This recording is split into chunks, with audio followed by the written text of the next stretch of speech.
Justice delayed is justice denied అని అంటాం కదా. మరి జూనియర్ డాక్టర్ మౌమిత కేసు చూస్తే మీకేమనిపిస్తుంది? ఇంత దారుణంగా రేప్ జరిగి శరీరం అంతా గాయాలతో అర్ధనగ్నంగా పడి ఉన్న బాడీని చూసి వాళ్ళ ఇంటికి ఫోన్ చేసి మీ అమ్మాయి సూసైడ్ చేసుకుందంటాడా ప్రిన్సిపల్? ఒక ప్రిన్సిపల్ స్థాయిలో ఉన్న వ్యక్తికి విక్టిమ్ని చూసినప్పుడు ఇది రేపా సూసైడా అనే విషయం తెలీదా? ఇంత పచ్చి అబద్ధం ఆడిన ప్రిన్సిపల్ని వెంటనే సస్పెండ్ చేసి కస్టడీలోకి తీసుకుని విచారించాల్సింది పోయి వేరే కాలేజ్కి ట్రాన్స్ఫర్ చేస్తారు. ఎంత పెద్ద గోల్మాల్ ఇది!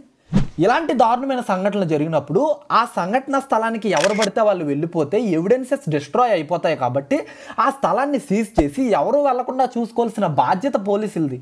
కానీ ఆ సంఘటనా స్థలం దగ్గరే కొత్తగా కన్స్ట్రక్షన్ స్టార్ట్ చేసి ఎవిడెన్స్ని డిస్ట్రాయ్ చేసే ప్రయత్నం చేస్తున్నారు. ఈ కేసులో పోస్ట్ మార్టం రిపోర్ట్ చూస్తే మౌమితని ఎంత దారుణంగా రేప్ చేసి చంపేశారనే విషయం మనకు అర్థమవుతుంది. అంతేకాదు ఈ కేసులో అత్యాచారం చేసింది ఒకరే కాదు, చాలా మంది ఉన్నారనే విషయం కూడా అర్థమవుతుంది. గతంలో ఇలాంటి హీనియస్ అఫెన్సెస్ జరిగిన ప్రతిసారి చట్టంలో ఏదైనా మార్పును తీసుకురావడం లేదా ఏదైనా అమెండ్మెంట్ చేయడం జరుగుతుంది. ఉదాహరణకి 2012లో Delhi gang rape and murder case జరిగినప్పుడు క్రిమినల్ లా అమెండ్మెంట్ యాక్ట్ అని 2013లో ఒక అమెండ్మెంట్ తీసుకొచ్చి క్రిమినల్ చట్టాల్లో కొంత మార్పును తీసుకొచ్చారు. స్టాకింగ్ అని, వైరిజం అని, యాసిడ్ అటాక్స్ అని ఇలా వీటికి సంబంధించిన కొత్తగా సెక్షన్స్ని యాడ్ చేసి రేప్కి సంబంధించిన డెఫినేషన్ని పెంచి దానికి సంబంధించిన పనిష్మెంట్ని స్ట్రెంథెన్ చేశారు. అయినా ఫలితం ఏముంది? ఇలాంటి దారుణమైన అఫెన్సెస్ చేస్తున్న వారందరికీ చట్టం అప్లై అవ్వకుండా, చట్టం వారిని శిక్షించకుండా తప్పుదోవ పట్టించి కొమ్ము కాస్తున్న పొలిటీషియన్స్ ఉన్నంత వరకు ఇలాంటి వారు ఇలాంటి నేరాలు చేస్తూనే ఉంటారు. నాకు అనిపిస్తుంది పొలిటికల్గా సపోర్ట్ చేసే వాళ్ళు ఉంటే ఎంత పెద్ద నేరమైనా చేసేయచ్చా?